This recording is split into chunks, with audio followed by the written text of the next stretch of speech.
Everyone, and welcome to Serpentes Sunday for December 10th, 2023. I'm Lori with Behavior Education at Spirit Keeper Animal Sanctuary. Welcome to this preview of a three-part interview with one of my clients, Natalia, and she is going to talk to you about her journey deciding to get a snake and what type of snake and what individual snake to get and what that journey has been like with her so far. I had a budget, but I didn't really care about the color. And so when I started reaching out to breeders and was not asking about color or lineage, because in corn snakes, lineage can be really important, whether they're like Okatee or Miami or whatever it might be. But I didn't really care about that. I was asking them more about her personality. I said, could you pick me out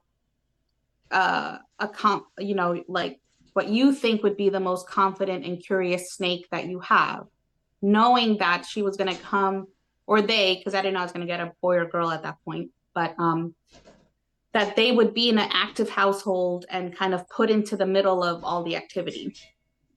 And I got really negative responses from Morph Market. I got people who never replied.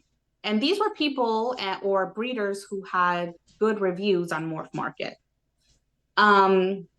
And so I either got no replies at all, or I got things like, well, just tell me the color, or like, what's the morph? And I'm like, well, no, I don't care about the morph. Like, tell me about the personality. And then they would say things like, well, email me when you're serious. And then I got one breeder who was really negative and said, you're the problem with the hobby. You're what's wrong with the hobby, or something like that. And that was really hard to hear or to read because I'm not even in the hobby.